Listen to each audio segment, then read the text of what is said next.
দেশ ও দেশের বাইরে থেকে যে যেখান থেকে আমাদেরকে শুনছেন সকলকে শুভরাত্রি। আমাদের সাপ্তাহিক ধারাবাহিক অনুষ্ঠান নতুন প্রজন্মের মহামান্য ডক্টর জাফর চৌধুরী বরাবরের মতো আবারও শুরু হয়েছে। আজকে আমাদের সাথে যুক্ত হয়েছেন বীর মুক্তিযোদ্ধা, বীর প্রতীক ডক্টর সিতারা বেগম। তিনি ২ নম্বর সেক্টরের অধীনে মুক্তিযুদ্ধ করেছেন এবং তিনি বাংলাদেশ হাসপাতালের কমান্ডিং অফিসার ছিলেন। আমাদের সাথে আছেন আমাদের গণবিশ্ববিদ্যালয়ের সমাজবিজ্ঞান ও সমাজকর্ম বিভাগের সহকারী অধ্যাপক শহীদ মল্লিক স্যার। আমাদের সাথে আছে গণবিশ্ববিদ্যালয়ের অগ্নিশিখা সাংস্কৃতিক পরিষদের সাধারণ সম্পাদক লাবণ্য তরফদার। আমি অনুষ্ঠানের শুরুতেই চলে যাব আমাদের বীর মুক্তিযোদ্ধা ডাক্তার সিতারা বেগম ম্যাডামের কাছে। ম্যাম, আপনি কি আমাকে শুনতে পাচ্ছেন? জি জি। ম্যাম কেমন আছেন? ভালো। আপনি ভালো? জি, আমরা ভালো আছি। আপনার মতো একজন বীর মুক্তিযোদ্ধা এবং রণাঙ্গনে থেকে বীর মুক্তিযোদ্ধাদের সেবা দেয়া একজন বীর প্রতীকের সাথে কথা বলতে পেরে আমরা গর্বিত, এবং আরো গর্বিত যে আমরা একজন ডক্টর জাফরুল্লাহ চৌধুরী পেয়েছিলাম।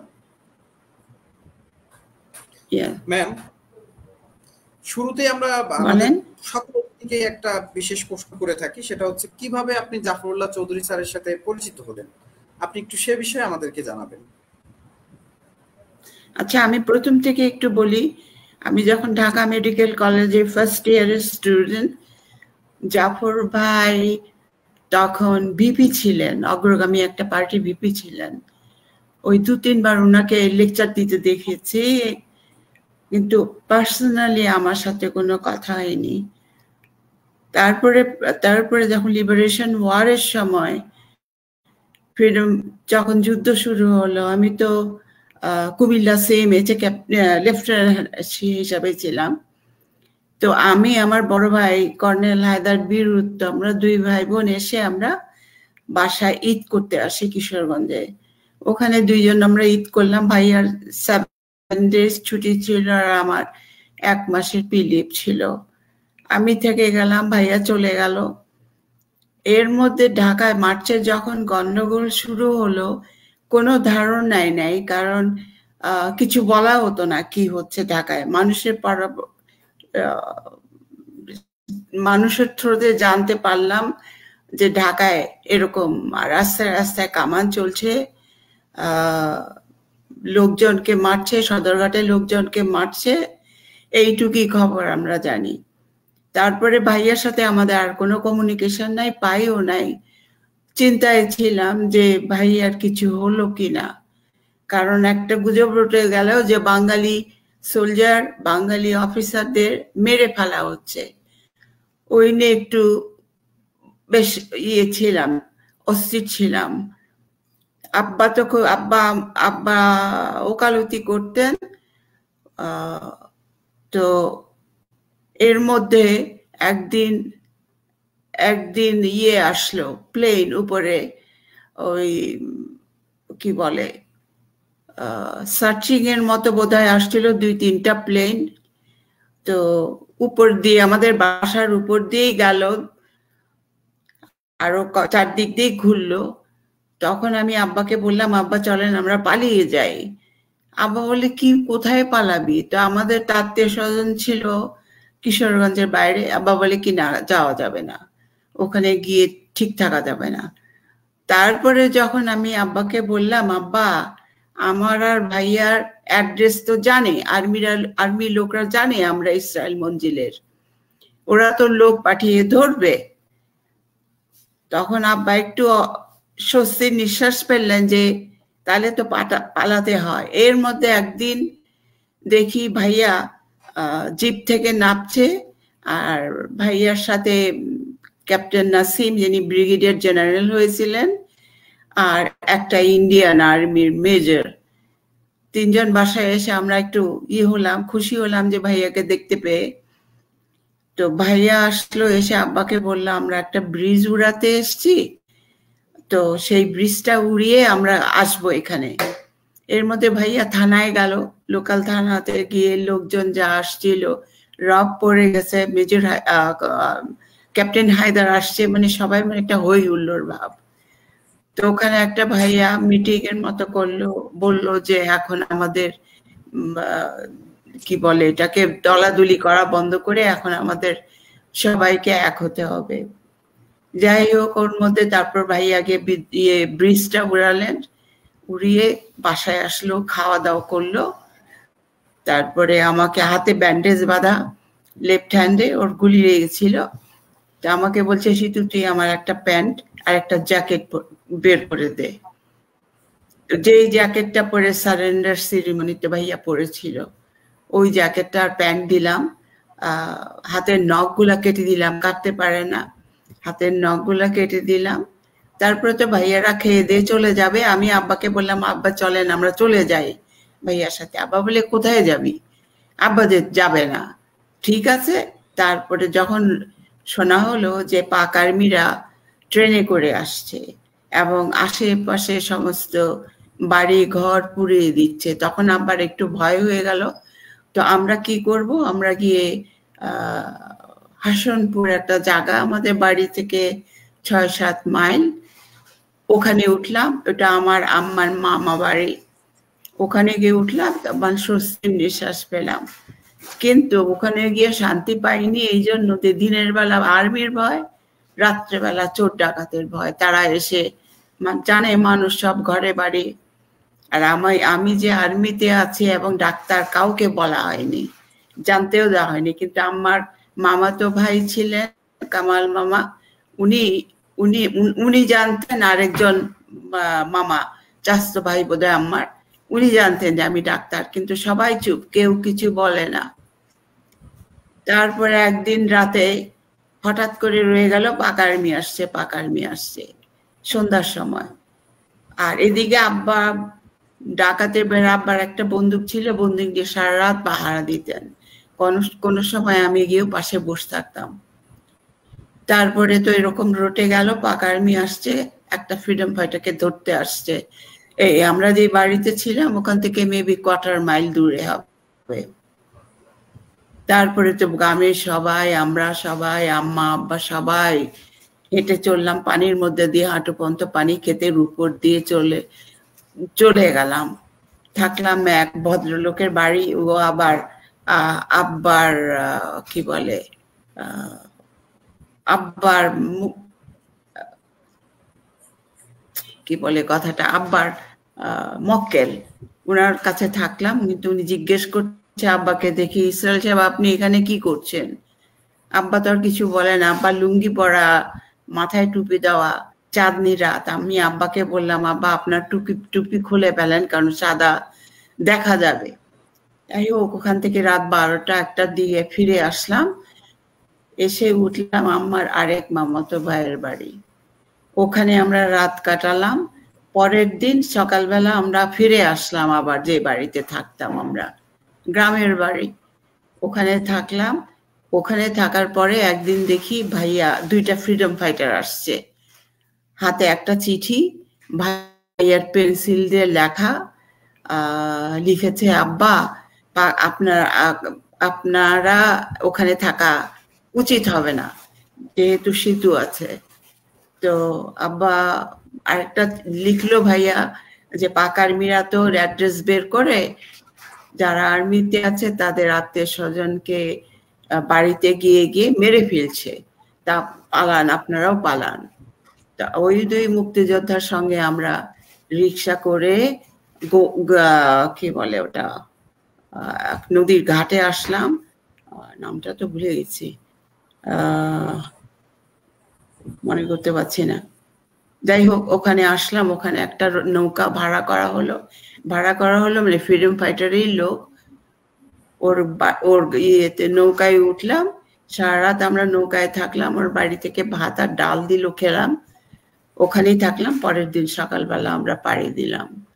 দিনের বেলা নৌকা, আর রাত্রেবেলা কোনো গ্রামের বাড়িতে ভরা নদী, সব বন্যা, ওই সময়। আর শেষ পর্যন্ত এসে আমরা ইসের বাড়িতে, হামিদ ভাইয়ের বাড়িতেও ছিলাম 3-4 দিন। ওখানে থাকার পরে একদিন একটা ছেলে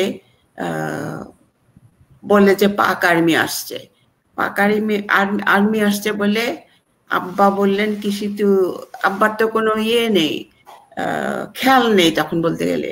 আর এদিকে ভাইয়া ওই মুক্তিযোদ্ধাদের সাথে একটা পিস্তল আর একটা গ্রেনেড দিয়ে দিয়েছিল। গ্রেনেডটা আমি আমার শাড়ির আঁচলে বেঁধে রাখতাম, আর পিস্তলটা আমাকে দিল, আমি রাখতাম ব্লাউজের মধ্যে ঢুকিয়ে, যদি ধরা পড়ে যেন আমি সুইসাইড করি এরকম ধরনের। তো আমরা তো ওখানে ওই হামিদ ভাইয়ের বাড়িতে, তারপরে তাপা বললেন যদি এদিকে আর্মি আসে তুই পিছন দিকে পানি নেমে যাবি, আবার কিছু বলতেও পারছে না। যাই হোক, একদিন প্রায় সন্ধ্যা হয়ে আসছে, 4-5 জন ফ্রিডম ফাইটার ওই বাড়িতে আসছে, জানে খালি যে ক্যাপ্টেন হায়দারের বোন আমি, কিন্তু আমি যে আর্মিতে আছি এবং ডাক্তার কিচ্ছু জানে নাই। তো বলছে একটা ছেলে ফাইট করতে গিয়ে হাতে গুলি লেগেছে এবং হি ইজ ইনজিওর্ড। তখন আব্বা চুপ থাকতে পারলেন না। আব্বা বলেন, শোনেন আমি আপনাদের তো বলিনি, আমার মেয়ে কিন্তু ডাক্তার। তারপরে 2-3 কিলোমিটার মধ্যে টর্চ লাইট নিয়ে ওর বাসায় আসলাম, দেখলাম হাতে ইনজুরি, গুলি একটা লেফট শোল্ডারের দিকে ছিল, গুলি বেরিয়ে গেছে, চামড়া ছিঁড়ে গেছে, রক্ত বেরোচ্ছে। ওখানে লোকাল একটা ডাক্তার ট্রিট করছে। আমার তো করার কিছু নেই, আমার কাছে কোনো কিছু নেই যে স্টিচ করে দিব। যাই হোক, ওই লোকাল ডাক্তার উনি ওর টেক কেয়ার করলো। আমি বললাম যে ঠিক আছে, ভালো হয়ে যাবেন, আমার বলারও কিছু ছিল না। যাই হোক, ওর পরে ফিরে আসলাম হামিদ ভাইয়ের বাড়িতে। হামিদ ভাইয়ের বাড়ি থেকে আমরা পরের দিন রওনা হব, তখন আসলো, একটা খবর আসলো, ক্যাপ্টেন হায়দার আসছে ওই ঘাটে। ওটা হলো টেকের ঘাট। ওখান থেকে আমরা টেকের ঘাট আসলাম। ভাইয়া ওখানে কি করে খবর পেল সেটা আমি কোনোদিন জিজ্ঞেস করি, জানিও না। যাই হোক, টেকের ঘাটে আসলো, তারপরে ভাইয়া আমাদেরকে নিয়ে আরেকটা নৌকা ভাড়া করে 2 জন ফ্রিডম ফাইটারকে নিয়ে, ওদের 2 হাতে 2টা রাইফেল দিয়ে, আমার কাছে তো পিস্তল আছে, গ্রেনেড শাড়ির আঁচলে গ্রেনেড বাঁধা, ভাইয়ার কাছে যা অ্যামিউনিশন থাকার চলছে। ভাইয়া কমান্ডো ছিল। যাই হোক, ওখান থেকে আমরা আসলাম কি বলে ওটাকে, বালাট আসার একটা ঝামেলা ছিল, ওই যে টাটা কোম্পানির ট্রাকের মধ্যে, বেশি বড় ট্রাক না, ওই ট্রাকের পিছনে সব সিমেন্টের বস্তা রাখা। তো ভাই একটু দেখে আপসেট হলো, কেন এরকম করলো, জানি আমি আমার ফ্যামিলিকে নিয়ে আসছি, আমি, আম্মা, এক্সকিউজ মি, আর আমার বোনের বড় মেয়ে মিলি আর ভাইয়া, আমরা আসলাম। তো ভাইয়া যখন রাস্তায় উঠেছি, মানে ট্রাকটা যখন উঠলো, পিক আপ ট্রাকটা বিরাট বিরাট বোল্ডারের মধ্যে দিয়ে, মানে এক জায়গায় বসে থাকা যায় না। তেমন মনে আছে ভাইয়া আমাকে বললো, জানিসই তো উনি এই জন্যই দিয়েছে যে ট্রাকটা যাতে ঠিক থাকে। যাই হোক, আমরা আসলাম ইয়েতে আসলাম, কি বলে, জাস্ট এ মিনিট, মনে করতে পারছি না, 1 সেকেন্ড ধরবেন, আমি ওকে জিজ্ঞেস করি। না please take your time madam, আপনি আপনার সময় নিয়ে আস্তে আস্তে বলেন। আচ্ছা ঠিক আছে, এই শোনো, ওই কোথায় যেন আমরা আসলাম, ভাইয়ার সাথে বালাটে আসলাম, তারপরে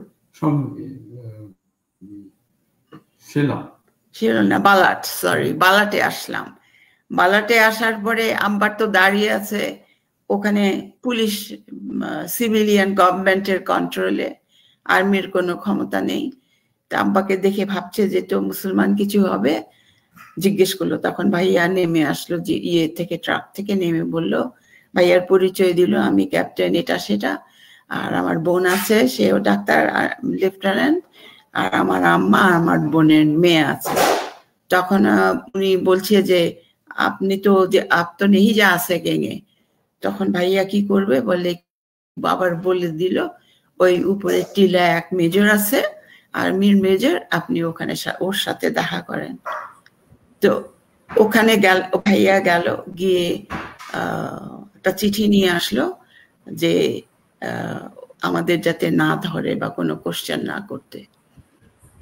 যাই হোক, কিন্তু আমাদের থাকতে হবে 2-3 দিন, আমাদের নাম থানায় রেজিস্ট্রি করতে হবে। তারপর ওখানে আবার একজন ভদ্রলোক উনি বলে দিলেন এখানে কয়েকজন বাঙালি আছে, বাংলাদেশ থেকে, ইস্ট পাকিস্তান থেকে এসেছে, তোমরা একটা বাড়িতে উঠে থাকো। আমরা বাড়িতে থাকলাম, 1 ফ্লোরের মধ্যে আমরা 6-7 জন ঘুমালাম। ওনারা ওই বাড়ি থেকে ওনারা আমাদের খিচুড়ি করে খাওয়াতো। 2-3 দিন পর ওই ভদ্র মেজর, নাম তো মনে নেই, মেজর একটা মেসেজ পাঠালো ভাইয়াকে লোক মারফতে যে 3-4টা টাটা কোম্পানির ট্রাক ফ্রিডম ফাইটারকে নিয়ে যাচ্ছে, আমরা যাতে ওখানে জয়েন করি, কিন্তু একসাথে যাবেন না, একজন একজন করে। তো আমরা রওনা হলাম ওখান থেকে। আর উনি আমাদের জন্য কিছু লুচি আর আলু ভাজি বোধহয় দিয়ে দিয়েছিলেন রাস্তায় খাওয়ার জন্য, ওই ভদ্রলোকে মেজর। তারপরে তো আমরা এসে উঠলাম একজন করে, আগে আব্বা গেল, আম্মা গেল, ভাইয়া গেল পরে, আমি আর আমার সাথে বোনের মেয়েটা মিলি ওকে নিয়ে আসলাম, উঠে বসলাম। বিরাট সেই টাটা কোম্পানির ট্রাক, তো বুঝতেই পারেন, সব ফ্রিডম ফাইটার, এত ফ্রিডম ফাইটার আমাদের ট্রাকের মধ্যে। আমি সামনে মানে ইন দ্য সেন্স ট্রাকের পিছনে বসলাম, আব্বা বসলেন আর আম্মা মিল্লিকে নিয়ে আমরা বসলাম। আর প্রায় 10-15 জন মতো হবে ফ্রিডম ফাইটার, বাঙালি সব, কৃষক, student, college student, high school student, সবাই ওই ট্রাকের মধ্যে। আরো 2-3টা ট্রাক এরকম ফ্রিডম ফাইটাররা যুদ্ধ করতে আসছে। ওখান থেকে আমরা আসলাম শিলং। শিলং আসার পরে কোথায় উঠবো, ওখানে অফিসার মেসে আব্বা আর ভাইয়া গেল, আর আমাদের একটা উনি ছিলেন টি গার্ডেনের ম্যানেজার, মিস্টার কায়সার, নাম পুরো মনে নেই আমার, ওনার বাড়িতে উঠলাম। ওনার বাড়িতে 2-3 দিন থাকার পরে ভাইয়া বলে আমাকে তো যেতে হবে। ভাইয়া অস্থির, কারণ সে ট্রেনিং দিচ্ছে মেলা ঘরে। তো কি করব, যাওয়ার তো নেই। একটা আসানসোলে একটা গাড়ি ভাড়া করে আমরা আসানসোল আসলাম। ওখানে টিকিট করতে গেল ভাইয়া যে আমরা যাব আগরতলা। তো ভাইয়া যখন আসলো তখন চেক করে দেখে কোনো ইয়ে নাই, টিকিট নাই, সব সোল্ড আউট হয়ে গেছে। তবে বললো একটা রেস্ট হাউস ওপেন হচ্ছে 2 দিনের মধ্যেই, আপনারা গিয়ে ওখানে থাকতে পারেন। তো আমরা গিয়ে ওই রেস্ট হাউসে, নতুন রেস্ট হাউসে আমরাই প্রথম লোক, এক্সকিউজ মি, ওখানে গিয়ে উঠলাম। পরের দিন আবার ভাইয়া আমাদেরকে নিয়ে এয়ারপোর্টে আসলো, আসানসোল এয়ারপোর্টে। এখন গুয়াহাটি আসলাম। গুয়াহাটি স্টেশন থেকে প্লেন ছাড়বে, কিন্তু এক প্লেনে আমরা 5 জন যেতে পারবো না, ভাগাভাগি করে যেতে হবে। তা আমার বড় বোনের মেয়েটা আমার আব্বার সাথে খুব ক্লোজ ছিল, নানা ভাই। আব্বার মিলিয়ে এক প্লেনে উঠলো, আর আমি, আম্মা, আমার বড় ভাই, তখন ক্যাপ্টেন হায়দার, আমরা এসে বসলাম মেলা ঘরে। এসে দেখি খালেদ মোশাররফ সাহেব আসছেন, আর কিছু আর্মির লোক 2টা জিপ নিয়ে আসছে আমাদের নিয়ে যাওয়ার জন্য। তারপরে ওই জিপে আমরা আসলাম মেলাঘর। এখন মেলাঘরে কোথায় থাকবো, খালেদ মোশাররফের একটা ছোট্টখাটো ঘর করে দিয়েছিল অ্যামুনিশন বক্স দিয়ে, উনি ওখানে থাকতেন। তো উনি ভাইয়াকে বলে, হায়দার তোমার আব্বা আম্মা আসছেন, ওনারা এখানে থাকুক। আমরা 2-3 দিন থাকলাম, ভাইয়া আর খালেদ মোশাররফ গিয়ে টেন্টে থাকলো। তো আব্বা ভাইয়াকে বলছে এটা তো খারাপ দেখায়, উনি এরকম টেন্টে থাকবেন আর আমরা এই ওনার ঘরে থাকবো, হয় না, একটা বাড়ি খোঁজাখুঁজি করো। তারপরে গিয়ে আমরা উঠলাম, একটা 2-3 দিন খোঁজার পরে একটা বাঙালি বাড়ি পেলাম। ওরা কি বলে ওটা, বাংলাদেশ থেকে চলে আসছে, যখন ওই ইস্ট পাকিস্তান থেকে, তখন বাংলাদেশ হয়নি, চলে আসছে। আমাদের থাকতে দিল একটা মাটির ঘর, বেশ বড়ই ছিল ঘরটা। সবই মাটির উঠান, মাটি উপরে টিন আর চারদিকে মাটি। যাই হোক, আমাদের সাথে তো কিছু নেই, একটা খাট ছিল, বানিয়ে দেওয়া হলো, মেয়েরাই বানিয়ে দিল। রাজাকার যারা ছিল ওই অ্যামুনিশন বক্স একটা খাট বানিয়ে দিল, চৌকি বলতে পারেন। ওখানে আমরা থাকলাম 3-4 দিন পরে ভাইয়া, আমি ওকে দিকে ভাইয়াকে বলছি, আমি শুনলাম ভাইয়ার কাছে একটা হাসপাতাল হয়েছে, তুই তুই আমি বললাম আমি ওখানে যাব, জয়েন করবো। তো ভাইয়া বলছে একটু গন্ডগোল আছে, তুই ঠিকঠাক হয়নি, তোকে নিয়ে যাব। তারপরে একদিন ভাইয়া একটা জিপ নিয়ে আসলো, সাথে ছিলেন ক্যাপ্টেন হালিম, উনি মারা গেছেন লিবারেশন পরে। উনি, আমি আর ভাইয়া আমরা আসলাম বাংলাদেশ হাসপাতালে। ওখানে সেকেন্ড টাইম আমি জাফর ভাইকে দেখলাম।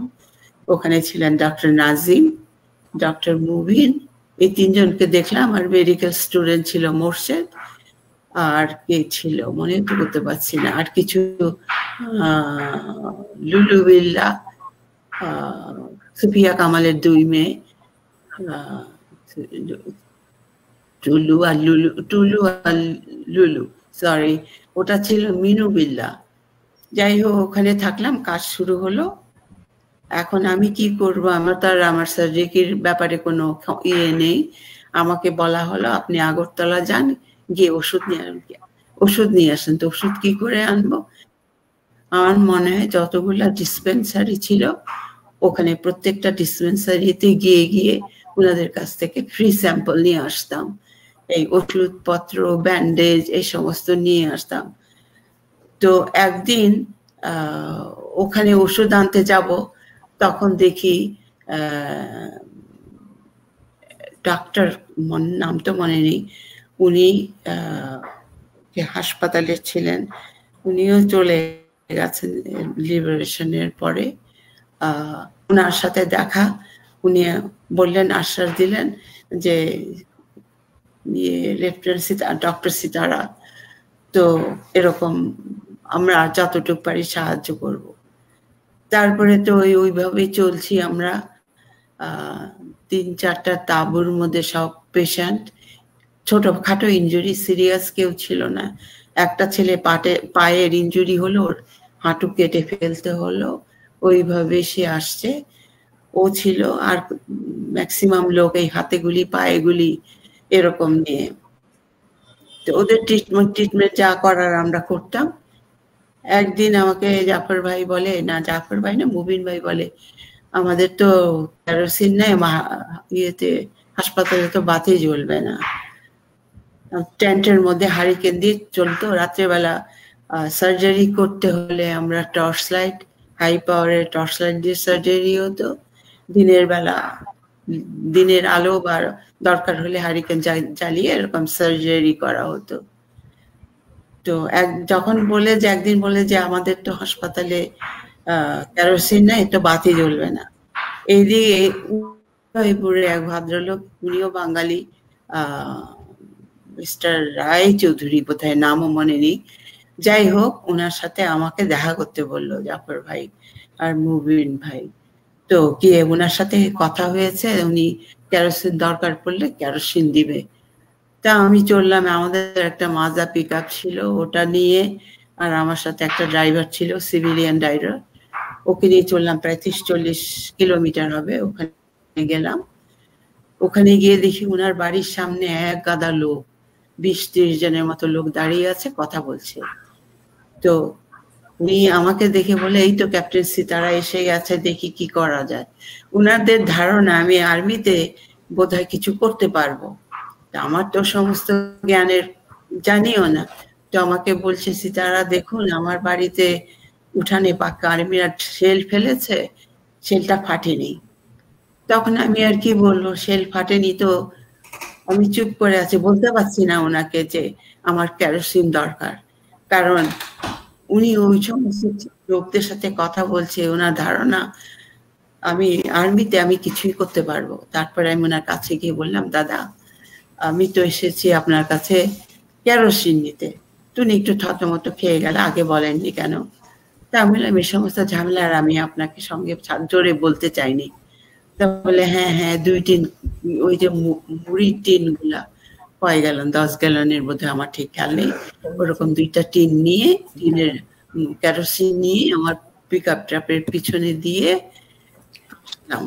রাস্তা তো খারাপ, অন্ধকার, 10টা বেজে।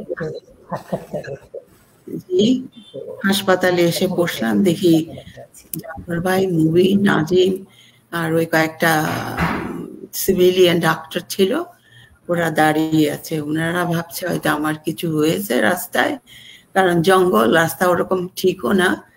তো আমাকে জাফর ভাই বলছে, কোনোদিন আর আপনি এরকম করবেন না। তা আমি যাবো, আমি কি জানি, আমার হাতে তো ঘড়িও নেই, আমি কি করে যাব।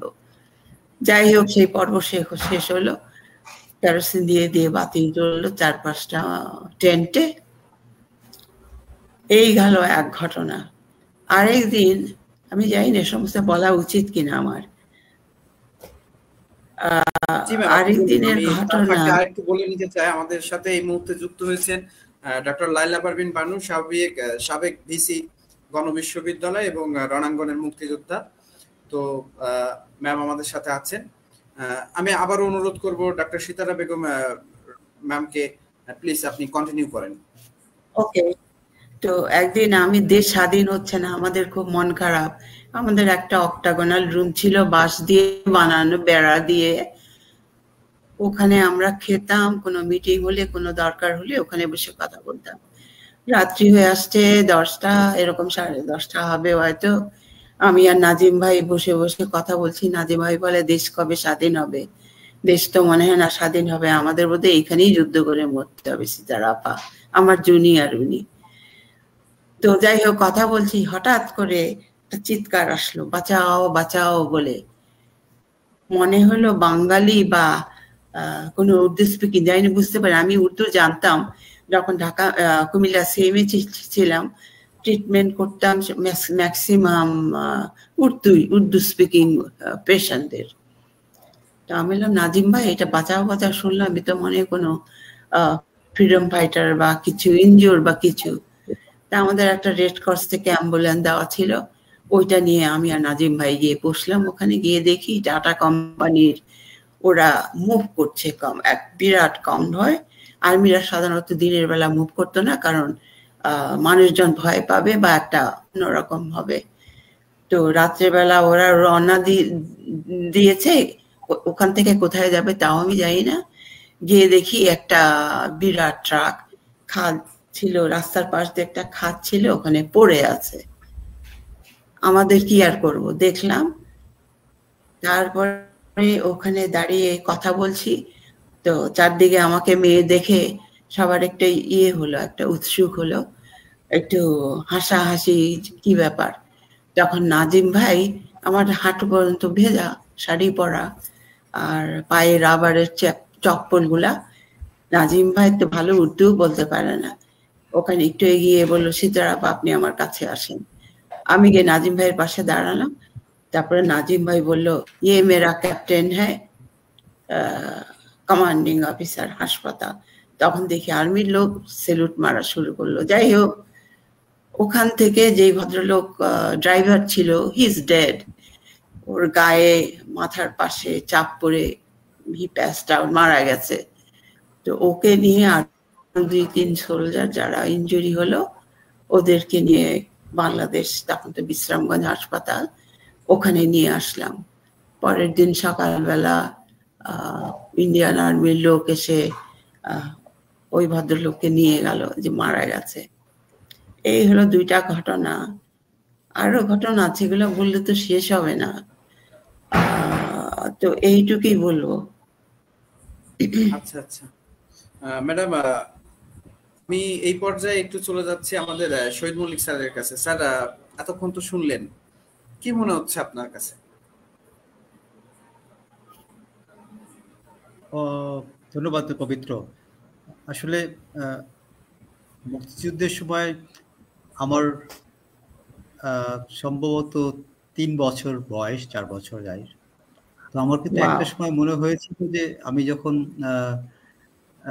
একটু স্কুলে পড়ি, হাই স্কুলে, তো কোনো একটা সময় মনে হয়েছিল আমি যদি সুযোগ পেতাম মুক্তিযুদ্ধে দিতাম। এটা আমার মনে হয়েছিল, এটা আমি এটা আমার একটা সৌভাগ্য যে আজকে আমি দুজন একজন রণাঙ্গনে মুক্তিযুদ্ধের সামনে কথা বলতে পারলাম। তো ম্যাডামের কাছে যখন আমি শুনছিলাম যে ওনার মুক্তিযুদ্ধের যুক্ত হওয়ার যে গল্পটা, সত্যি আমার মানে ভিতরে আমার কেমন জানি এক ধরনের খুবই কষ্ট হচ্ছিল, আবার খুব অহংকার হচ্ছিল যে বাংলাদেশটার জন্য, যে এই যে যাদের এতটা কষ্ট তিতিক্ষার কারণে আমরা যে দেশটা এখন আছি, আমরা তো অনেক আরামেই আছি, এখন অনেক শান্তিতেই আছি, কিন্তু এই দেশটা কিভাবে হলো আসলে, কাদের অবদান, তাদের এই অবদানটা আসলে আমাদের উচিত হবে যে আমাদের নতুন প্রজন্ম যারা আছে, যেটা হয়তো তাদের মধ্যে এই আলোটাকে ছড়িয়ে দেওয়া আসলে। তো এইখানে আমি একটুখানি জাস্ট ম্যাডামের রেস্টের জন্য বলছি এই সুযোগে, যে গণবিশ্ববিদ্যালয়ের যে মুক্তিযুদ্ধ যে কোর্সটা আছে, যেটা এর আগের দিন আমি শুনেছি সম্ভবত আমরা বলতে অবশ্যই গণবিশ্ববিদ্যালয় প্রথম যারা মুক্তিযুদ্ধ বিষয় একটা কোর্সকে মানে তার কারিকুলামে সংশ্লিষ্ট করেছে।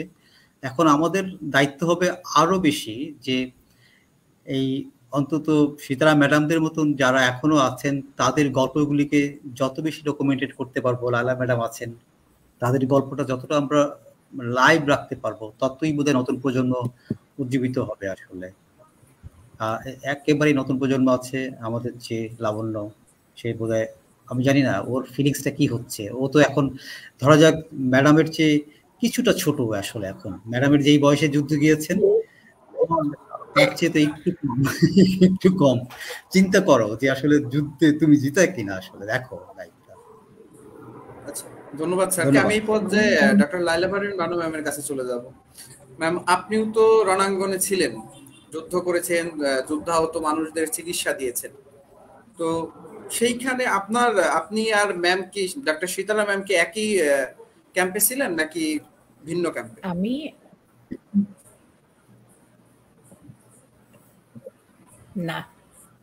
আমি বলি, আমার একটু যোগ দিতে অসুবিধা হয়েছে, আমার কানেকশনটা কাজ করছে না। তো যা হোক, আমি সকলকে শুভেচ্ছা জানাচ্ছি। আমার রণাঙ্গন এবং সীতারাপার রণাঙ্গন আলাদা ছিল। আমার যেটা ছিল সেটা ছিল মহিলা মুক্তিযোদ্ধা ট্রেনিং ক্যাম্প গোবরা, পদ্মপুকুর, এটা কলকাতার এর মধ্যে পড়ে। আমরা ওখানে ওই ক্যাম্পে মেয়েদের ট্রেনিং দিয়ে প্রোগ্রাম ছিল যে তাদের পাঠানো হবে যুদ্ধক্ষেত্রে আহত মুক্তিযোদ্ধাদের জন্য, এবং কিছু শর্ট আর্ম ট্রেনিংসও দেওয়া হবে যে তারা যেন সোজাসুজি যুদ্ধে যোগদান করতে পারে। তো ওখানে এটা কিন্তু ভারত সরকার দ্বারা এবং বাংলাদেশ প্রবাসী সরকার দ্বারা ছিল, মানে রেজিস্টার্ড ছিল। তো ভারত সরকার বলল কি যে না, এই মেয়েরা আমরা শর্ট ট্রেনিংস বা এসব দিব না, ওরা শুধু করবে ফার্স্ট এড, নার্সিং, এইসব। তো সেন্ট জনস অ্যাম্বুলেন্স অ্যাসোসিয়েশন তারা ট্রেনিং দিতে আসতো, এবং প্র্যাকটিক্যালি নীলরতন মেডিকেল কলেজ এবং শিয়ালদাতে রেলওয়ে একটা হসপিটাল ছিল, ওগুলোতে প্র্যাকটিক্যাল ট্রেনিং করাতো। এই দায়িত্বটা আমার উপরে ছিল, এবং আমি তখন মেডিকেলের 3rd ইয়ার স্টুডেন্ট ছিলাম। আর থিয়েটার রোড থেকে এই যে ক্যাম্পে 400 মেয়ে ছিল, তাদের চিকিৎসার জন্য যেসব ওষুধপাতি সব আমি নিয়ে আসতাম। তো আমরা যে প্রথম 16 জন মেয়েকে ট্রেনিং দিয়ে পাঠালাম, তাদের বিশ্রামগঞ্জে পাঠানো হয়েছিল, এবং সেই জাফর ভাইয়ের যে এবং সীতারা ম্যাডাম যেখানে ছিলেন সেখানে তারা, তবে পথে যেতে দেরি হয়েছিল, সেই জন্য তারা অনেক ঘুরে অনেক কষ্ট করে গিয়েছে। আপা বলতে পারবে, গীতা, ইরা, ছোট গীতা, বড় গীতা, এবং এরা যে গ্রুপটা, সেই গ্রুপটা আমরা ওখানে পাঠিয়েছিলাম। এবং পরবর্তীতে ছিল আরো 2টো, পরবর্তীতে তো আমরা খুব তাড়াতাড়ি স্বাধীনতা পেয়ে গেলাম। তো আপাকেই আমি বলবো, আপা কি মনে করতে পারেন নিশ্চয়ই ইরা, গীতা, এরা যে গোবরা ক্যাম্প থেকে যে 16 জন মেয়ে গিয়েছিল। হ্যাঁ, ওদের কথা আমি জানি। ইরা, গীতা, ওরা 2 বোন। একজনকে বড় গীতা বলা হতো, আর ইয়ে আসছিল, এটার নাম কি ছিল, ইরা হলো ছোট, আর গীতা মজুমদার আরেকজন ছিল, ওকে আমরা ছোট গীতা বলতাম। এরা বয়স খুব কম, ওদের হয়তো 16-17 মধ্যেই পড়ে। বেশি হবে না। হ্যাঁ, ওরা অনেক কাজ করেছে, অনেক। ওরা তো মেডিসিন সম্বন্ধে, ওদের কোনো ডাক্তারি সম্বন্ধে কোনো জ্ঞান নেই, কিন্তু ওরা যেভাবে সাপোর্ট আর হেল্প করেছে এটা চিন্তা করা যায় না। ওরা ওই যখন ছোটখাটো সার্জারি হচ্ছে, কোনো কেউ একটা মেয়ে এসে দাঁড়িয়ে দেখতো কিভাবে কি হচ্ছে, ব্যান্ডেজ লাগানো, ব্যান্ডেজ চেঞ্জ করা, খাওয়া দাওয়া হেল্প করা। they have done lots. ওদের ছাড়া না হলে আমাদের হাসপাতাল চালানো অসুবিধাই ছিল। আর মেডিকেল স্টুডেন্ট ছিল ডক্টর মোর্শেদ, তখন ডাক্তার হয়নি বোধহয়, 5th ইয়ার স্টুডেন্ট। ডক্টর কিরণ, ও এখন এখানে আছে, ভার্জিনিয়াতে আছে। ডক্টর কিরণ, ডক্টর জুবায়ের, এরা সব ডাক্তার হয়ে গেছে তখন, 4th ইয়ারের মেডিকেল স্টুডেন্ট। ওরা যা হেল্প করেছে চিন্তা করা যায় না, দিন রাত কাজ করে যাচ্ছে, কারো কোনো মুখে নেই যে এই ক্লান্তি হয়ে যাচ্ছি। Sorry to bug you. বলেন, আপনি কি বলছিলেন? আমি আবারও ডক্টর সীতা ম্যামের কাছে যেতে যাচ্ছি। এই পর্যায়ে আমি ম্যামকে অনুরোধ করব, একজন নারী হিসাবে 1971 সালে মুক্তিযুদ্ধকালীন সময়ে আপনার প্রধান বাধাগুলো কি কি ছিল আমাদেরকে একটু জানাবেন। ওয়েল, আমরা যখন 1971-এ আমি যখন আর্মিতে ঢুকলাম কুমিল্লা সিএমএইচে, 70-এ ইন্টার্নশিপ শেষ করার পরে গিয়ে ঢুকলাম, 70-এ ঢুকলাম সিএমএইচ, কুমিল্লা সিএমএইচে অ্যাজ এ লেফটেন্যান্ট। আমার রেসপন্সিবিলিটি ছিল ফ্যামিলি ওয়ার্ড দেখা, আর আমার সাথে ছিলেন একজন পাকিস্তানি ডাক্তার, মিসেস শওকত, উনি মেজর ছিলেন। তো কাজ করেছি ঠিকই, কিন্তু একটা জিনিস ফিল করেছি, আর্মিরা যারা কাজ ছিল ম্যাক্সিমাম লোক সিপাই, হাবিলদার, লাস্ট নায়কের বউ, তো কোনো অসুবিধা হয়নি। ওরা ডাক্তার পেয়ে ওদেরকে এক্সামিনেশন করতে গেলে ওরা খুব খুশি হতো। কিন্তু এটা কয়েকটা ঘটনা দেখে আমি খুব আশ্চর্য হয়ে যাই। একটা মেজরের কমান্ডিং অফিসারের বউ, সে আসলেও একটা লাসনায়কের বউকে দেখা করতে, দেখতে আসছে কেমন আছে বউ, বিছানায় বসে কথা বলছে। আমি দেখে একটু সারপ্রাইজ হয়ে গেলাম। আর এদিকে এই সমস্ত অফিসারদের বউ, পাকিস্তান আর্মিদের অফিসারের বউরা, বাঙালি যে মেজর যে ছিলেন, ক্যাপ্টেন ছিলেন, ওনাদের বউদের সাথে কথা তো দূরের কথা, বেশ এড়িয়ে যেত, মানে হেড করতে, বুঝতে পারতাম। এইটা আমার মনে খুব জায়গা দেয়। আর কি বলবো, বহুত কথা, সরি। আচ্ছা, ঠিক আছে ম্যাডাম, আপনি আমাদেরকে আসলে খুবই, মানে আপনার মনে যেগুলি দাগ কেটে আছে মুক্তিযুদ্ধের সময় একজন তরুণ ডাক্তার, নারী ডাক্তার হিসেবে মুক্তিযুদ্ধ মাঠে ছিলেন, রণাঙ্গনে ছিলেন, সেইখানে আজকে আমরা যেমন দেখি প্রায়শই নারীরা নানা রকমের সংকটে সংশয়ে থাকে। তো এই রকমের কোনো বিষয়ে আপনার মধ্যে কাজ করেছে কিনা, বা এই যে বা সামাজিক কোনো প্রতিরোধ আপনি ফেস করেছেন কিনা, এরকম গল্পগুলি, যেটা হয়তো আমাদের আজকাল আজকে। জি ম্যাডাম, প্লিজ। ওরকম প্রতিরোধ আসেনি, কারণ আমার হাসপাতালে যারা ছিল সব বাঙালি, বাংলাদেশের, রাজশাহী, চিটাগং, ওরকম কোনো অসুবিধা হয়নি। এরা যে হাসপাতালে কাজ করতো সব তো বাঙালি আর্মির লোক, আর ফ্রিডম ফাইটাররাও ছিল।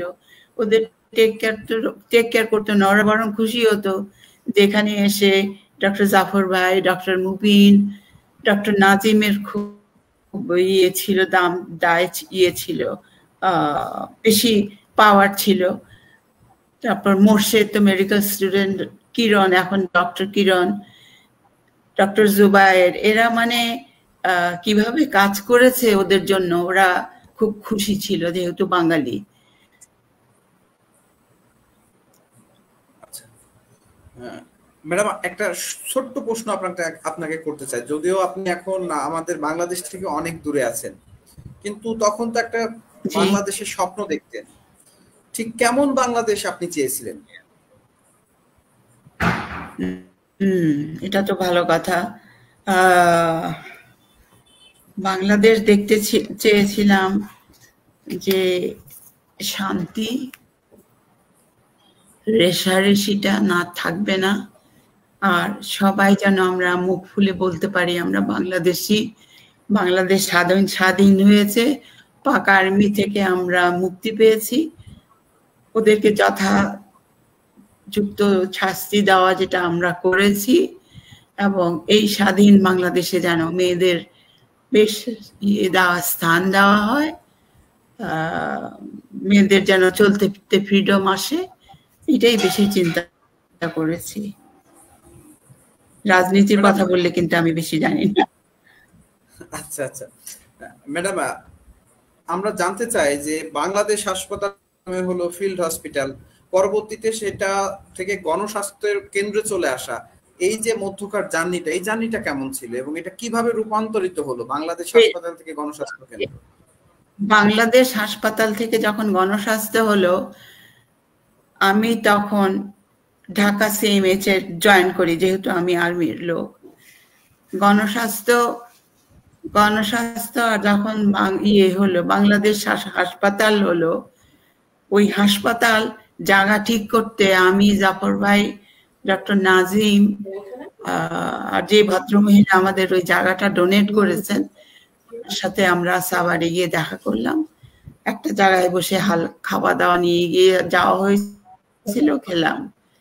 তখন থেকেই জাফর ভাইয়ের চিন্তা যেটা গণস্বাস্থ্য হবে, গণস্বাস্থ্য হলে সবাইকে ঠিক মতো দেখাশোনা করা যাবে এবং লোকজন বুঝবে এটা মানে সব লোকদের জন্যই প্রাপ্য।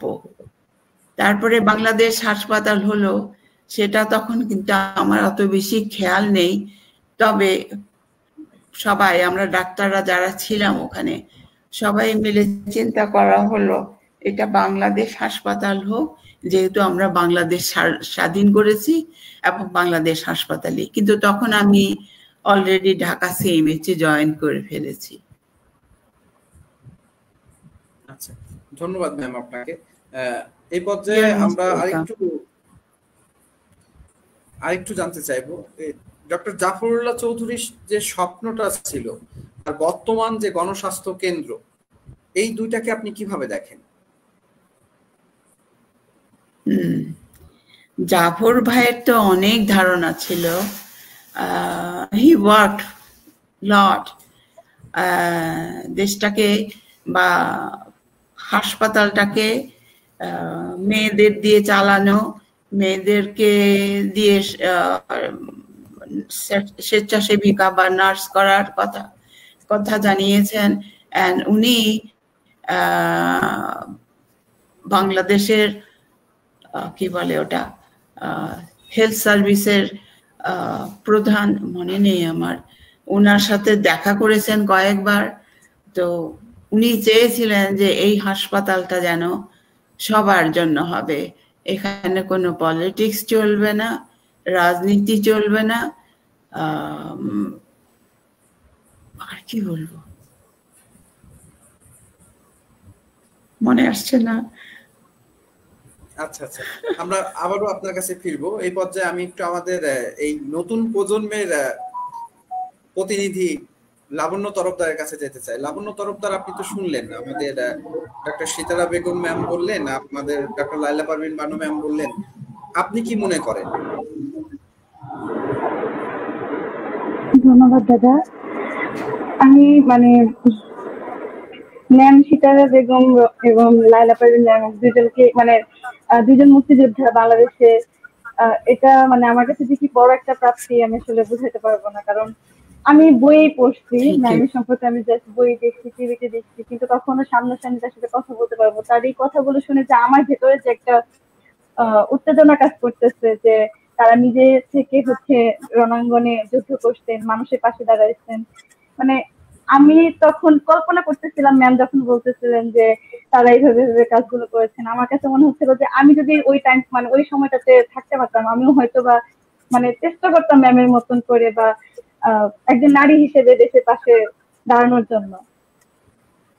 লাবণ্য তরফদার, ম্যাম বললেন মুক্তিযুদ্ধের সময় ক্যাম্পে যখন উনি ছিলেন কমান্ডিং অফিসার হিসেবে, তখন ওইখানে যে পুরুষ মানুষরা ছিলেন তারা খুব সহজেই ম্যামকে গ্রহণ করেছেন এবং ম্যামকে অনেক আর্মি স্যালুট পর্যন্ত করেছেন পদাধিকার বলের কারণেই, এবং সেইখানে ওনার ওই ধরনের কোনো সমস্যা হয় না। কিন্তু আজকের যে বাংলাদেশ, এই বাংলাদেশে 200 বা 300 পুরুষ মানুষ আসছে এবং আপনি সেইখানে একা, আপনি কি নিজেকে সেফ মনে করবেন?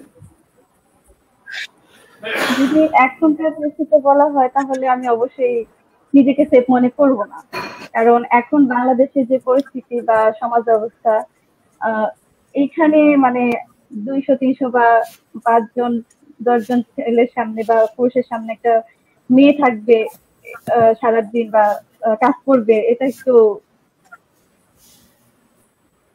মানে কল্পনা করা যায় না। এখন এটা আমি নিজেও চিন্তা করতে পারবো না বা আমার ফ্যামিলি থেকেও হয়তো বা সেই ভরসাটাই পাবে না। তখন যে সময়টা ছিল সেটা ম্যামরা তো সেই সময়টা পার করছেন, যেটা আমাদের এই সমাজ ব্যবস্থা এটা সম্ভব না। মেয়েরা এখনো বলতে গেলে স্বাধীন হয়নি আমার মতে। আচ্ছা, ওয়াও, এই পর্যায়ে আমি একটু ডক্টর লাইলা পারভীন বানু ম্যামের কাছে যাব। ম্যাডাম, আমাদের মেয়েরা আসলে কতটা স্বাধীন এবং তাদের স্বাধীনতার জন্য গণস্বাস্থ্য কেন্দ্রের ভূমিকাটা আসলে কি, যদি খুব সংক্ষেপে আর কি বলতেন।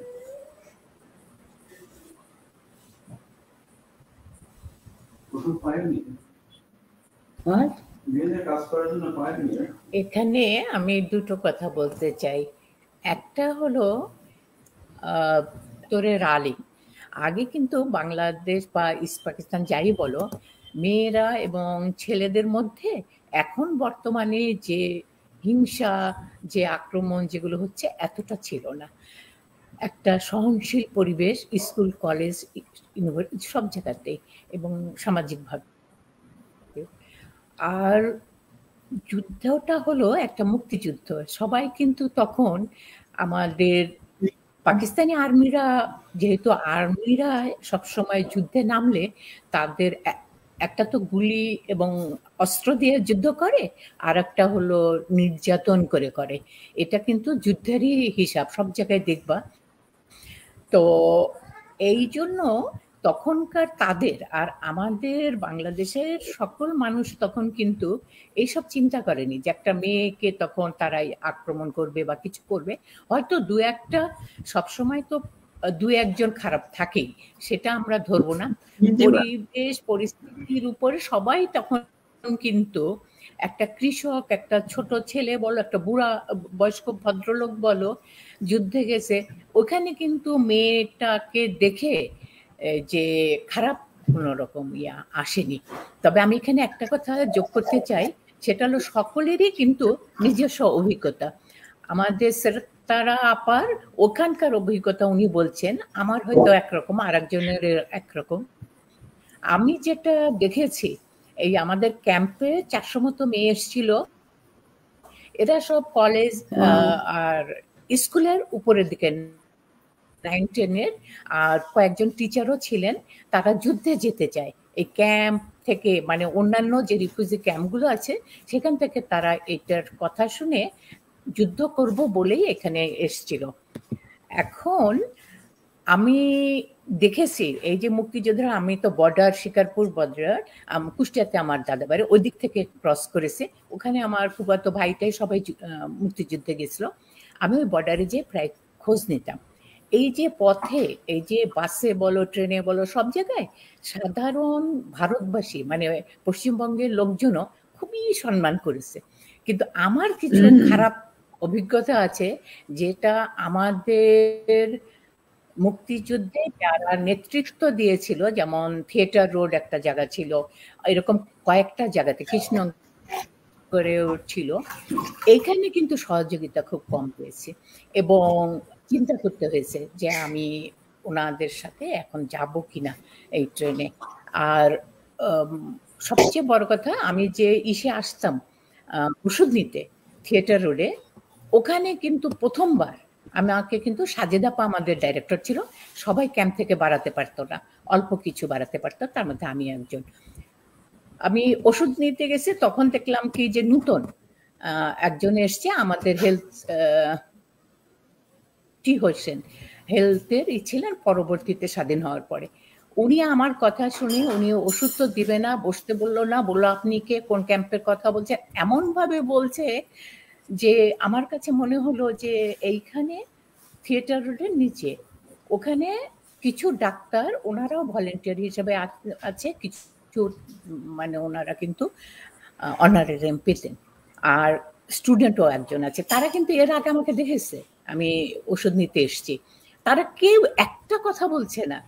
তখন আমি ওনার সাথে খেপে সোজা, আমার রাগ ধরলে আমি হেঁটে চলে যাই, পয়সাও তো থাকে না, হেঁটে সাজেদা আপার বাসায় গেছি।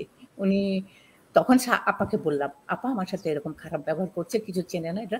আপার সঙ্গে সঙ্গে আমাকে রিক্সা করে নিয়ে আসলো, এসে বলল, তখন সাজেদা আপাকে দেখে তারা সালাম দিচ্ছে করছে, তো বলছে আমার ক্যাম্প, আমার মেয়ে এসছে, সে ওষুধ নিতে এসছে, কেন এরকম বলে খুব মানে করলো। তো এইরকম অভিজ্ঞতাও আছে যে সব জায়গায় যে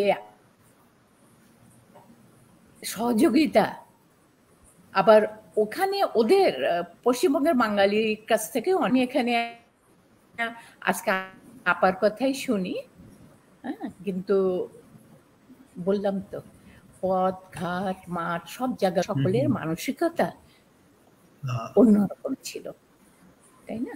আর দুঃখ লাগে এখন দেশটাতে এগুলো অন্যরকম হয়ে গেছে, খুবই নোংরা এবং হিংসাত্মক বলবো, ঠিক আছে।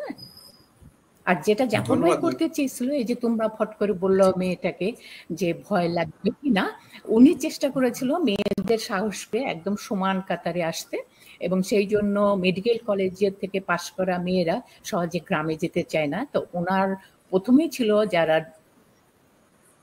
মেডিকেল কলেজে আসবে 1 মাস গ্রামে থাকবে। তো অনেকেরই প্রাইভেট মেডিকেল কলেজ ভালো ঘরের মেয়ে বাপ মা বলে যে ভয় পাবে বা কে থাকবে, কিন্তু তখন ওরা যে আমাদের সিস্টেমের মধ্যে গেছিল, তখন তাদের সাহসিকতা এসছে। এবং এখন একটা কথা বাংলাদেশে শুনবা, মেয়েরা গ্রামে কেমন করে যাবে, তাদের সিকিউরিটি কে দিবে? তা গ্রামে তো মহিলারা থাকে, তাকেও বাচ্চা ইয়াং মেয়েরা থাকে, তাই না? এটা তো একটা জায়গা না, কেন সে ওখানে যেতে পারবে না, থাকতে পারবে না? সে যদি ভালোভাবে তার দেয়, সেবা দেয়, তারাই মাথায় করে রাখবে, তার সম্মান সবকিছু কিন্তু তারাই করবে।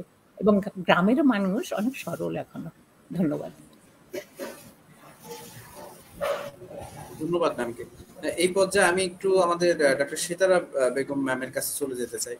ম্যাম, আপনি তো যুদ্ধ করেছেন, যুদ্ধক্ষেত্রে মেয়েদের অবস্থাও দেখেছেন, ওই সময় তো নির্যাতিত মেয়েদের কথাও শুনেছেন, মানে সেই সংখ্যাটা কেমন ছিল আপনার কাছে, কেমন কি মনে হয়েছিল, যে নির্যাতনের ধরনগুলো কেমন ছিল, একটু আমাদেরকে জানাবেন।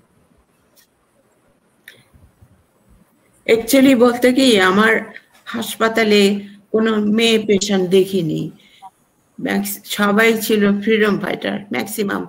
কিছু কি বলে লোকাল লোকও ছিল, যারা বাংলা বলে না, চাকমা ভাষায় বা ওরকম ধরনের কথা বলে, কিন্তু মেয়ে আমি দেখিনি। তো মেয়ে যারা ওই যে ইরা কি জানো, ওরা ওই যে ওই মহিলা যে পাঠালেন, ইরা, গীতা, কল্পনা ছিল, মেয়ে ছিল, আচ্ছা ইরা নামটা ভুলে গেছি, কল্পনা,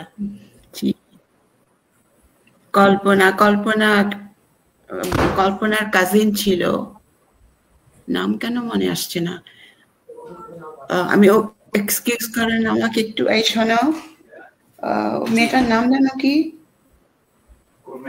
ওই যে ইসের বউ, সরি মনে হয়েছে, পদ্মার কাজিন হলো কল্পনা, ও ছিল। ওরা কাজ করেছে কিন্তু কোনো অসুবিধা হয়নি, কেউ কোনো রিমার্কস দেয়নি। কোনো ব্যাপারে কোনো অসুবিধা হয়নি, স্বাধীনভাবে কাজ করে গেছে, জানে এরা ফ্রিডম ফাইটার এবং এরা আমাদেরকে হেল্প করছে।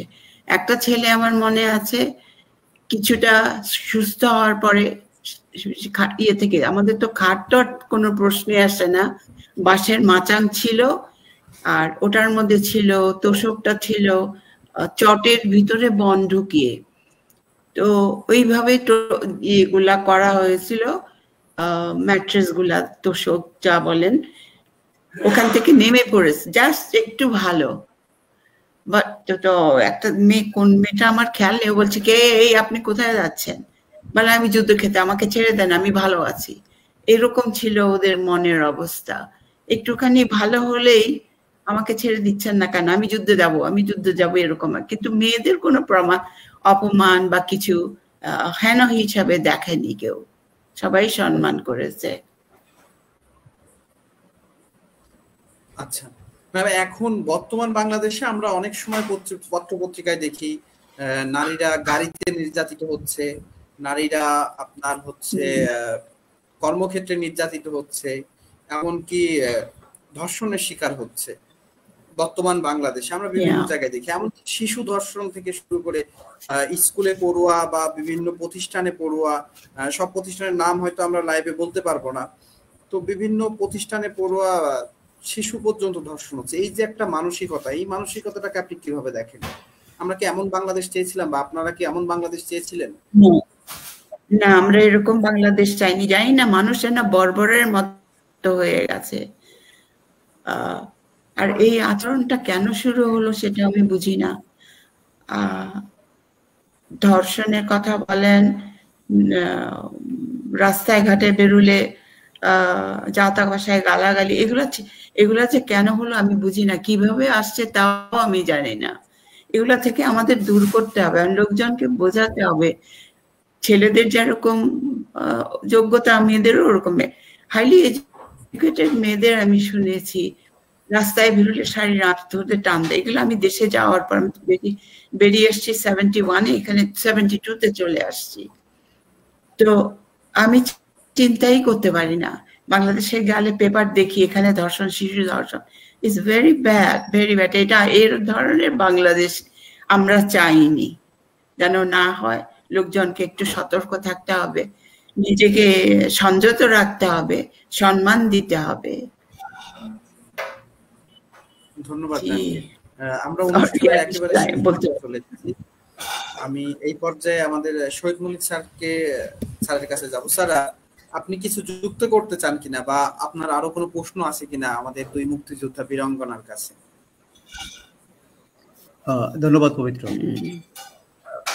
কোনো প্রশ্ন? আমি জাস্ট একটা বিষয় শুধু মানে যেহেতু সীতারা ম্যাডামকে আমরা পেলাম, আবার কবে পাবো জানি না আসলে, মানে এই জীবন্ত ইতিহাস থেকে একটু জানতে চাই যে আসলে ম্যাডাম যদি আমাদেরকে একটু বলেন যে আসলে যেহেতু আমরা আজকে যে আলোচনাটা হচ্ছে ডাক্তার জাফরুল্লাহকে নিয়ে এবং নতুন প্রজন্মের মননে কিভাবে এটা কাজ করতে পারে, সেক্ষেত্রে যদি ম্যাডাম আমাদেরকে একটু বলেন যে ব্যক্তি জাফরুল্লাহ, সংগঠক জাফরুল্লাহ, ডাক্তার জাফরুল্লাহ, এই সব মিলিয়ে যদি আমাদেরকে কিছু একটু বলেন যে ম্যাডাম যে ব্যক্তি জাফরুল্লাহ, ডাক্তার জাফরুল্লাহ, সংগঠক জাফরুল্লাহ, অথবা বলবো যে একজন সহকর্মী জাফরুল্লাহ, মানে আপনাদের সহকর্মী তো ছিলেন একসময়, সেটা এই সব মিলিয়ে, যে এই সব মিলিয়ে আমাদেরকে ম্যাডাম সর্বশেষ আপনি একটা ইয়ে বলবেন আমাদেরকে। ও ভয়, এ তো জাফর ভাইকে তো আমি মেডিকেল কলেজে ওই তো দেখতাম, তারপরে জাফর ভাইয়ের সাথে পরিচয় হলো আমাকে যখন আমার বড় ভাই আর ক্যাপ্টেন হালিম নিয়ে এসে পরিচয় করিয়ে দিল। ওই সেকেন্ড টাইম বোধহয় আমার দেখা, কারণ আমি রেজিডেন্সি শেষ করার পর আর্মিতে চলে যাই, তখন জাফর ভাই বোধহয় ইংল্যান্ডে ছিলেন হায়ার ডিগ্রি নেওয়ার জন্য। যাই হোক, ওখান থেকে তো উনি পালিয়েই আসলেন বলতে গেলে, পালিয়ে মানে in the sense owner passport জমা দিয়ে বোধহয় চলে আসছেন, আমি এত ডিটেল জানিও না। ডক্টর মুবিনও আসলেন ওইভাবে। তো জাফর ভাইকে প্রথমে দেখে মনে হলো যে এই ভদ্রলোক বোধহয় খুব রাগী, কারণ কেউ কিছু করলে সঙ্গে সঙ্গে ধমক দিয়ে বলতে তোমার এটা মুখের উপর বলে দিতেন এটা তোমার করা উচিত হয় না, এইভাবে মাথা ঝাঁকিয়ে কথা বলতেন। আমি খেবাদানা আমাকে বললাম, জাফর ভাই আপনি যখন মেডিকেল কলেজে ছিলেন তখন থেকেই আপনাকে দেখলে আমার ভয় লাগতো, দ্য ওয়ে ইউ টক।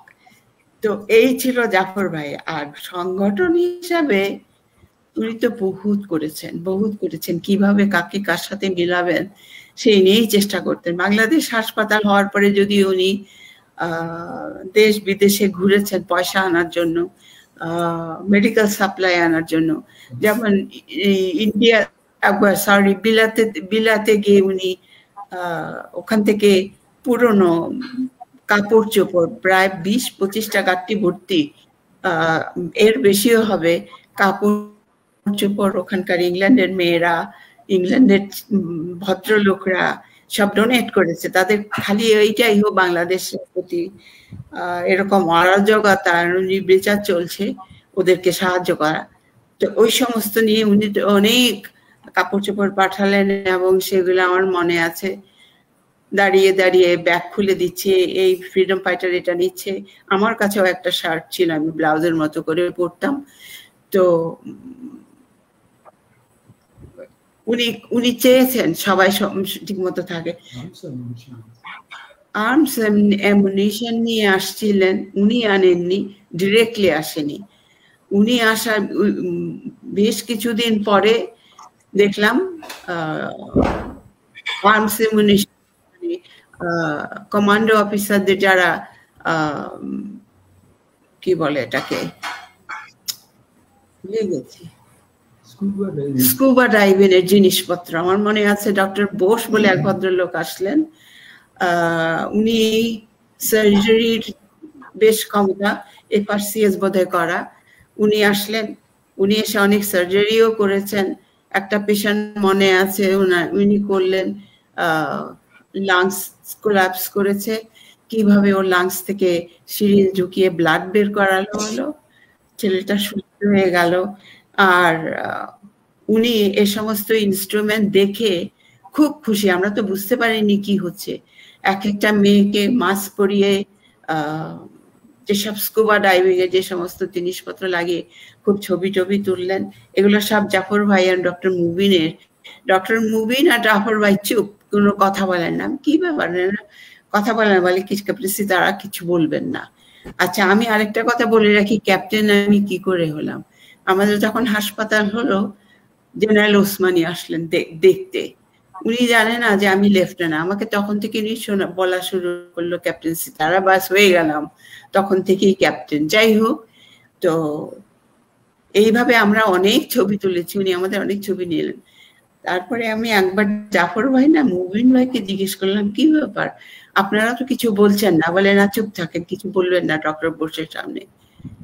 এই গেল একটা। জাফর ভাই তো তখন চলে গেলেন মেলাঘরে, মেলাঘর না ঠিক ওই আগরতলায় গেলেন, কলকাতায় গেলেন সমস্ত খবর আনার জন্য, পয়সা তোলার জন্য। তো হি ওয়াজ হেল্পফুল, মানে উনি উনার গায়ের রক্ত দিয়ে বাংলাদেশ হাসপাতাল গড়ে তুলেছিলেন। আর মনে আসে না ম্যাডাম, আমরা জানতেছিলাম যে একজন সহকর্মী, জি একজন সহকর্মী জাফরুল্লাহ কিভাবে দেখছেন আপনি আসলে? হ্যাঁ, সহকর্মী হিসাবে আমি জাফর ভাইকে খোঁচাতাম। আই ডোন্ট নো, ওনার টেম্পার দেখে আমি বলতাম আপনি কাউকে কিছু বলবেন না, আপনি টুস করে রেগে যান ওটা নিয়ে। তারপরে একটা ঘটনা বলি আমি, তখন থেকে জাফর ভাইকে আরো ভালোভাবে চিনলাম যে না, হি ইজ এ ডিফারেন্ট গাই। আমরা ইয়েতে যাচ্ছি, আগরতলা যাচ্ছি, আমি জাফর ভাই আর 2টা না 3টা মেডিকেল স্টুডেন্ট, যখন তারা ডক্টর হয়নি, ওদেরকে নিয়ে আমরা আগরতলায় আসছি কিছু ওষুধপত্র এবং কয়েকজন ডাক্তারদের সাথে কথা বলার জন্য। তখন কি হলো, অ্যাম্বুলেন্স যাচ্ছে, অ্যাম্বুলেন্সটা অ্যাক্সিডেন্ট করে পাশে পড়ে গেল। মরতাম সবাই, কিন্তু কারো কিছু হয়নি। আমরা সুর করে বেরিয়ে আসলাম। তো তখন দেখলাম জাফর ভাই সবাইকে সান্ত্বনা দিচ্ছে, কিছু হবে না, কিছু হয় নাই তো, আপনি এখানে ব্যথা পেয়েছেন, ও এরকম ধরনের কথাবার্তা। হি ওয়াজ ভেরি কর্ডিয়াল, কিন্তু রেগে গেলে উনাকে সামলানো মুশকিল হতো। আরেকটা ঘটনা আমি বলি, সেটা হলো দুই ভদ্রলোক আসছে, তারা কি করেছে, কোন somebody ফেমাস বাংলাদেশ গাড়ি চুরি করে চলে আসছে, ওরা শুনছে এখানে একটা হাসপাতাল আছে, এখানে এসে উঠলো। জাফর ভাই বললো এরা তো রাজাকার, এরা পালিয়ে আসছে, যুদ্ধ করবে না, বলে কি এদেরকে মেরে ফেলো।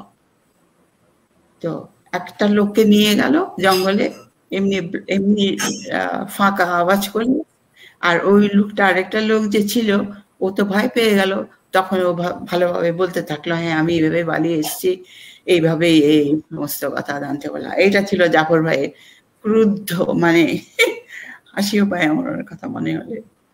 আর উনি কি বলবো, কি বলবো আমি, এটা বলতেও পারছি না। হি ওয়াজ ভেরি নাইস গাই।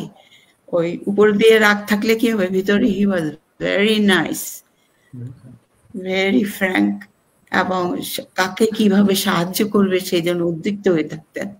যেমন আমাকে বললো আপনি যান কেরোসিন নিয়ে আসেন, আরে আমি মেয়ে হয়ে আমারও কোনো উপায় ছিল না, যেতে হলো। তো ওই ধরনের উনার একটা কমান্ডিং ছিল আর কি। তারপরে তিনি চলে গেলেন, আমি থেকে গেলাম, ডক্টর মুবিন নিয়াজ, নাজিম ভাই থেকে গেলেন। এই তো উনার অনেক কথা বলার আছে জাফর ভাই সম্বন্ধে, বললে লম্বা হয়ে যাবে অনেক।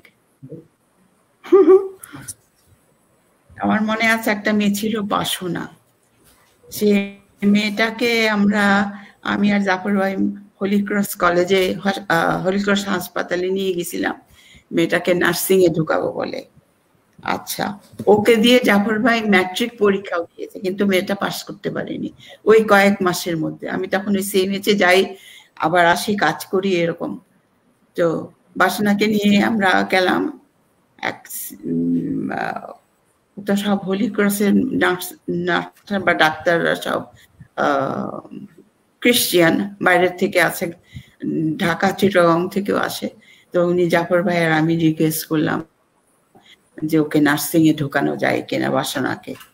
তো উনি বললো না সরি, আমরা তো পারি না, কারণ ওর তো কোনো এডুকেশন নেই। তখনই জাফর ভাই ওকে বলে বাসনা আপনাকে ম্যাট্রিক পাস করতে হবে, তাহলে আপনি ঢুকতে পারবেন। তো মেয়েটা ম্যাট্রিক পাস করতে পারেনি, এখন কোথায় আছে আমি জানি না। আমি তো কয়েকবার দেশে গিয়েছি, পদ্মার সাথে দেখা হয়েছে কয়েকবার। আচ্ছা আচ্ছা, ধন্যবাদ। এই পর্যায়ে আমি এখানে একটু বলতে চাচ্ছি একটা কথা, সেটা হলো আপা যেটা বললেন, শোনা যাচ্ছে?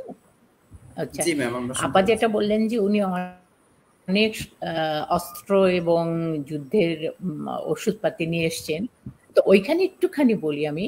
সেটা হলো যে জাফর ভাই সব জায়গাতে, এমনকি ফ্রান্সে সব জায়গাতে যোগাযোগ করেছে যে এই বাংলাদেশের মুক্তিযুদ্ধকে সবার কাছে পৌঁছে দিয়ে যে সাহায্যটা আনা।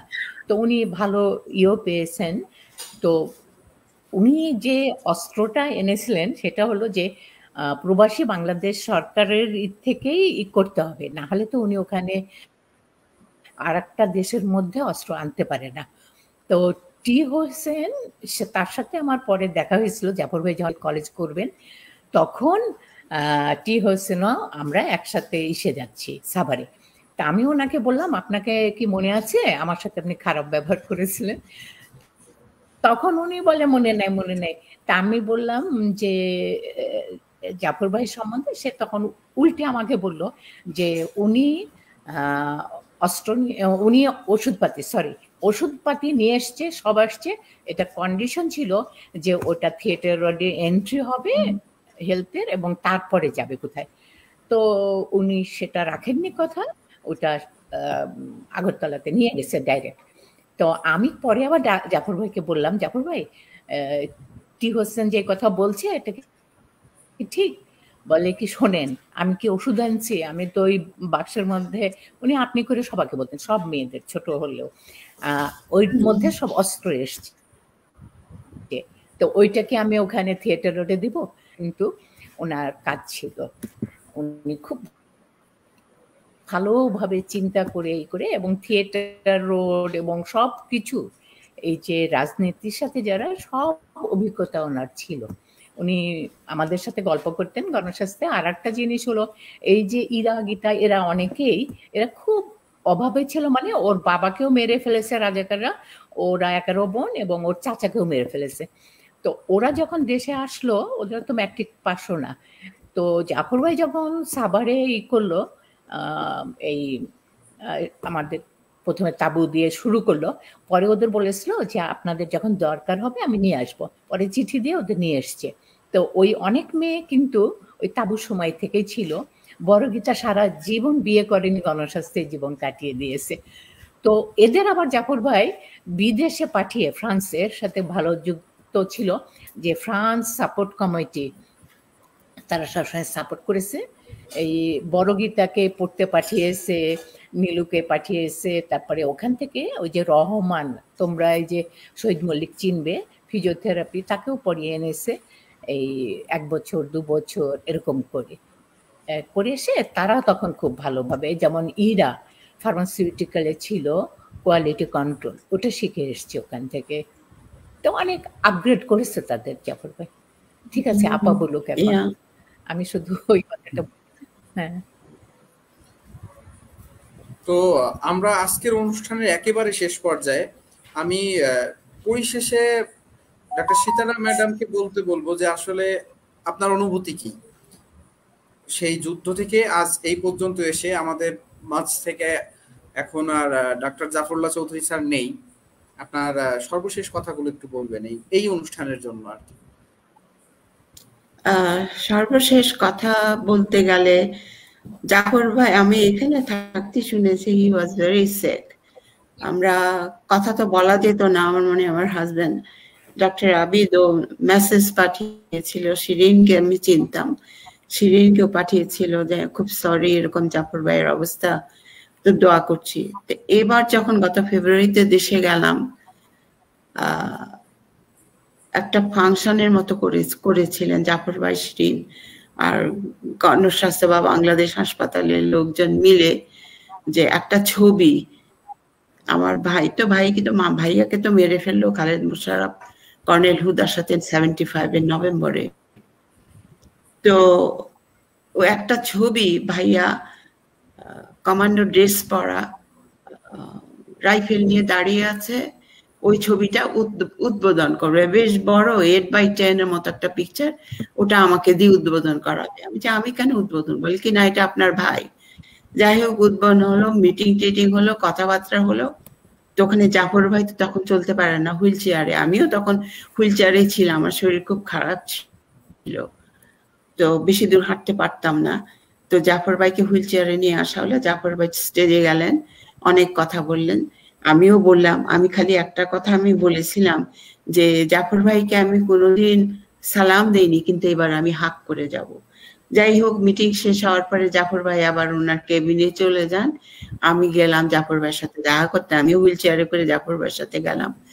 তখন আমি বলছিলাম যে জাফর ভাইকে তো কোনোদিন ইয়ে করিনি, সালাম করি, কিন্তু এবার আমি হাক করে যাব। তো ওখানে গেলাম, জাফর ভাইকে দেখলাম, টুকটাক কথা বললাম। জাফর ভাই আবার শিরিনকে বলছি, সিতারাকে তুমি গিফট দিছো, সিতারাকে তুমি গিফট দিছো? তো বলে শাড়ি দাও। তো ও আমার হাজবেন্ড হলে ও তো শাড়ি পরে না, বলে তাই কি, বাংলাদেশের শাড়ি। যাই হোক, ওইভাবে বললো। তারপরে আমরা চলে আসব, জাফর ভাই টায়ার্ড, শুতে যাচ্ছেন। তো জাফর ভাইকে আমি ধরে হাক করেছিলাম, এই বোধ শেষ আমার হাক করা। তো খারাপ লাগে, মনে হলে খুবই খারাপ লাগে যে এই লোকটা যে দেশের জন্য কত কি করেছে, কেউ কোনো দাম দেয় কিনা জানি না। যারা জানে তারা ঠিকই উনার কথা বলে। হি ওয়াজ ভেরি নাইস, ডিভোটেড বাংলাদেশিদের, বাঙালিদের জন্য, মেয়েদের জন্য ওনার প্রতি একটা উইকনেস ছিল যে মেয়েদেরকে ইয়ে করতে হবে, দাঁড় করাতে হবে। আসার পরেও যেদিন মারা যায় সেদিনের আগের দিন শিরিনের সাথে কথা হলো, তিনি লাইফ সেভে আছেন। তারপরে তো শুনলাম জাফর ভাই আর নেই। আমাদের কান্ট্রির জন্য একটা বিগ লস। কেউ মানে যে বেঁচে থাকলে কেউ খবর জানে না, মার চলে গেলে তখন গুণ গীতি শুরু হয়, এরকমই হয়েছে আর কি। হ্যাঁ, এটা আমরা দেখতে পাই বিভিন্ন জায়গায়, মানে বাংলাদেশের ভিতরে এই কালচারটা বেশি। একটা মানুষ চলে যাওয়ার পর দেখা গেছে তাকে অনেক পুরস্কারও দেয়া হয়।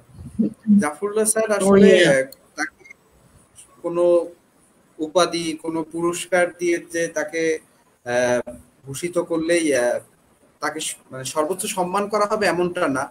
তিনি যুগে যুগে সম্মানিত হবেন এবং তিনি থাকবেন আমাদের সকল তরুণ প্রজন্মের মননে, চিন্তায়, আদর্শে, এবং তিনি বেঁচে আছেন আমাদের মাঝে এবং তার কাজের মাঝে। তো এই বলেই আজকের অনুষ্ঠান আমি শেষ করছি, এবং আমাদের সাথে যারা যুক্ত ছিলেন এতক্ষণ সবাইকে ধন্যবাদ জানিয়ে, ডক্টর সীতারা ম্যাডামকে ধন্যবাদ জানিয়ে, ডক্টর লাইলা পারভীন বানু ম্যামকে ধন্যবাদ জানিয়ে, এবং আমাদের শহীদ মল্লিক স্যারকে ধন্যবাদ জানিয়ে, লাবণ্য তন্মরূপদারকে ধন্যবাদ জানিয়ে আমরা শেষ করছি আজকের অনুষ্ঠান। শুভরাত্রি। Thank you madam. আসসালামু আলাইকুম, ভালো থাকবেন ম্যাডাম, দোয়া করুন আমাদের জন্য। ইউ দোয়া করি, ভালো থাকেন।